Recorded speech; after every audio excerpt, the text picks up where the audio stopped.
2 முறை மருத்துவமனையிலே இருந்தேன். என்னுடைய கட்சியினர் அழுதார்கள்.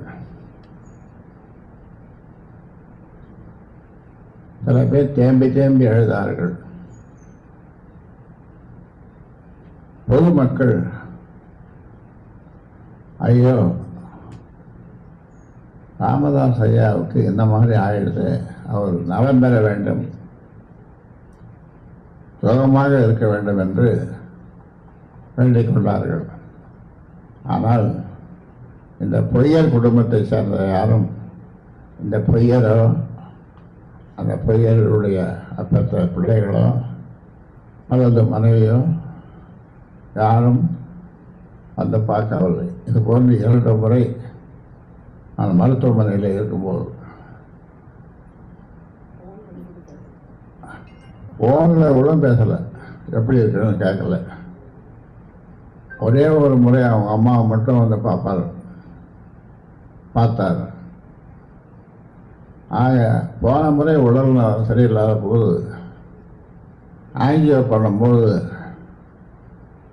தமிழ்நாட்டில் இருக்கிற தலைவர்கள் ஒருத்தர் கூட பாக்கியில்லை, அவ்வளோ பேரும் வந்து என்னை பார்த்து நலம் விசாரித்தார்கள்.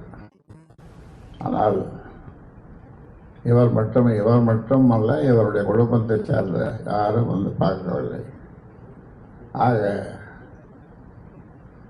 எங்களுடைய கதை அன்புமணிக்கும் அன்புமணி குடும்பத்திற்கும் உள்ள தொடர்புகள்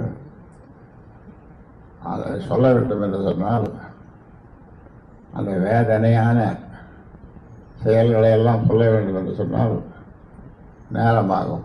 நீங்களும் நிறைய காத்திருக்கின்றீர்கள். அந்த பச்சோந்திகள் என்னை பற்றியும்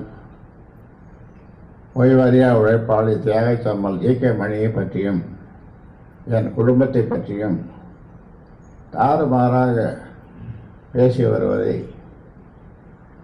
அவர்கள் அழுவார்கள், கண்ணீர் வடிப்பார்கள். கண்ணீர் வரவில்லை என்று சொன்னால் கிளிசரின் தெரியாமல் யாருக்கும் தெரியாமல் போட்டுக்கொள்வார்கள்.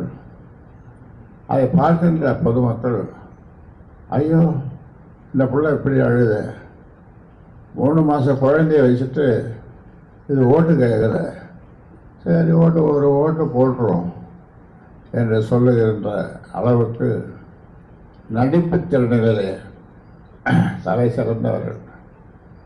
நடிப்பும் பொய் பேசுவதிலும் மிக சிறந்தவர்கள். கூசாமல் பொய் பேசுவார்கள். அதாவது அரசியலிலே அந்த காலத்திலே பொய் பேசுவதை பற்றி சொல்லுவார்கள்.